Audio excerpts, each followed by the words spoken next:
श्री प्रभू रामचंद्र यांच्या पावन स्पर्शाने पावन झालेल्या नाशिक भूमीमध्ये उद्या श्री धीरेंद्र कृष्ण शास्त्री हे उद्या नाशिक शहरामध्ये येत आहे आणि बागेश्वर धाम या ठिकाणी असलेले हे संत प्रसिद्ध आहे।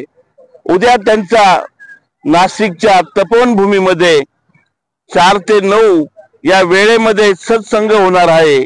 कट्टर हिंदुत्ववादी म्हणून त्यांची ओळख आहे आणि सध्या विधानसभा निवडणुकीची रणधुमाळी चालू आहे आणि या रणधुमाळीमध्ये ते नाशिकमध्ये येऊन भक्तांना काय सांगतात, काय उपदेश करतात, काय प्रबोधन करतात, मार्गदर्शन करतात याकडे नाशिककरांचे व संपूर्ण महाराष्ट्राचे लक्ष लागलेले आहे। उद्या हा कार्यक्रम 4 ते 9 या वेळेत पार पडत आहे।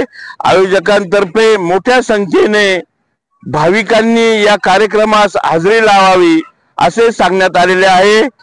संपूर्ण महाराष्ट्रातून अनेक संत या ठिकाणी उपस्थित राहणार आहे। आयोजकांतर्फे मोठ्या प्रमाणामध्ये या ठिकाणी परिश्रम घेतले जात आहेत।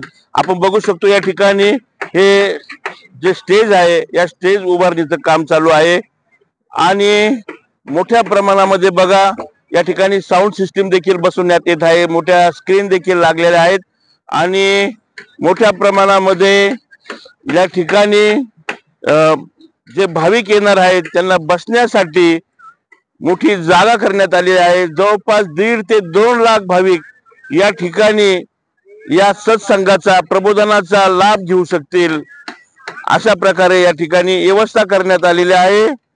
नाशिककरांनी देखील मोठ्या प्रमाणात या ठिकाणी येऊन या सत्संगाचा लाभ घ्यावा असे आयोजकांतर्फे सांगण्यात आलेले आहे। आपल्या बरोबर उद्या जो हा सत्संग होणार आहे धीरेंद्र कुमार शास्त्री यांचा या कार्यक्रमाचे जे या सत्संगाचे जे आयोजक आहेत सागर शेलार, आपण त्यांना विचारूया। दादा, हा जो सत्संग आहे ऐन एकदम विधानसभा निवडणुकीची सध्या रणधुमाळी चालू आहे आणि या रणधुमाळीमध्ये हा सत्संग आयोजित केला आहे, या मागे काय कारण आहे? याच्या मागे कोणतंही राजकीय कारण नाहीये।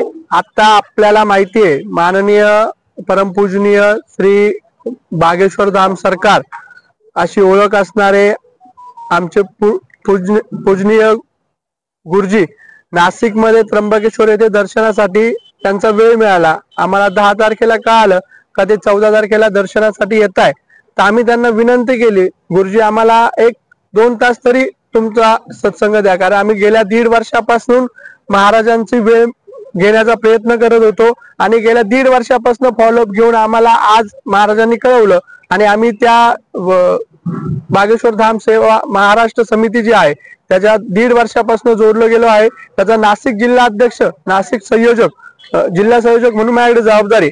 या सगळ्याचा ज्यावेळेस आमचे प्रदेश संयोजक, आमचे मार्गदर्शक अभिजित करुंजले यांनी सांगितलं का आपल्याला महाराजांचं दर्शन त्र्यंबक येथे करायचंय, त्याच वेळेस आम्ही त्यांना विनंती केली की आम्हाला एक महाराजांचं संतांची भूमी आहे, ही नाशिक नगरी प्रभू रामांच्या पावन स्पर्शाने झालेल्या या जिथे रामांनी वनवास भोगला अशा राम भूमीमध्ये तपोवनात तुम्ही या आणि महाराजांनी आमच्या नागरिकांना धार्मिक नगरीला थोडं आमच्या नाशिककरांना हिंदू धर्माबद्दल जागृत करा, यासाठी महाराजांनी वेळ दिली। त्यांच्याबद्दल मी त्यांचा मनपूर्वक धन्यवाद। उद्या अंदाजे किती भाविक येतील आणि किती संत संघ या सत्संगाला उपस्थित राहण्याची शक्यता आहे? आम्ही नाशिक मधल्या सर्व आखाडे, मठ, त्यानंतर वेगवेगळ्या मंदिरांच्या ट्रस्टी, वेगवेगळ्या मंदिरांचे पुजारी, पुरोहित संघ, या सगळ्या आखाड्यांना सगळ्या साधू संत, साधू महंत,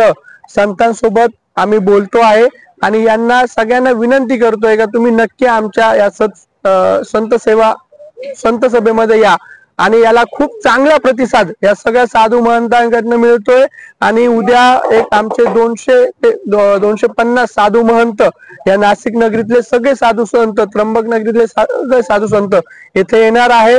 त्याच सोबत माननीय आपले परमपूजनीय धीरेंद्र शास्त्री बागेश्वर धाम सरकार हे आपल्या सर्व नाशिककरांना एक हिंदू धर्माची जे महाराजांचं वाक्य आहे, सनातन हिंदू राष्ट्र की जय, जे ह्या हिंदू स्थानामध्ये हे हिंदू राष्ट्र आहे, ही त्यांचं जे आहे त्यासाठी ते आपल्या नाशिकमध्ये येऊन आपल्याला मार्गदर्शन करणार. बागेश्वर धाम येथील श्री धीरेंद्र कुमार शास्त्री हे पर्चीवाले बाबा म्हणून देखील म्हणजे प्रसिद्ध आहेत. कारण कुणीही भाविक कुठलीही समस्या घेऊन आलेला असतं आणि ती पर्ची आणि धीरेंद्र कुमारजी शास्त्री हे स्टेजवरून त्या भक्ताला बोलवतात आणि भक्तांनी ती पर्ची दाखवण्याच्या अगोदरच आपल्या पर्चीमधून त्यांची समस्या ते सर्व पब्लिकच्या समोर, सर्व भाविकांच्या समोर सांगतात. हे एक वैशिष्ट्य राहिलेलं आहे. त्यामुळे नाशिक जिल्ह्यामधून मोठ्या प्रमाणात या ठिकाणी भाविक येणार आहेत. भाविकांचं पाणी वगैरे, अन्न वगैरे यासाठी आपण काही व्यवस्था केलेली आहे. हा आपला संध्याकाळी 5 ते रात्री 9चा कार्यक्रम आहे. तरी आपण अन्नदानाचा विषय यात नाहीये, परंतु पाणी, टॉयलेट, त्यानंतर बसण्यासाठी कार्पेट, अशा सगळ्या व्यवस्था या ठिकाणी केल्या आहेत. आणि सुसज्ज अशी जितके नागरिक या ठिकाणी येतील त्या सर्व भाविकांचं या ठिकाणी स्वागत आम्ही करतोय. आणि इथं खूप सारे भाविकांचा आम्हाला कॉन्टॅक्ट होतोय. अगदी परभणीवरनं, जळगाववरनं, नंदुरबारवरनं, एक अगदी जालन्यामधनं सुद्धा लोक, या सगळ्या भाविक या संत सभेचा लाभ घेणार आहे. नाशिक जन्मसाठी चंद्रकांत धात्र, नाशिक तपोवन भूमी इथून.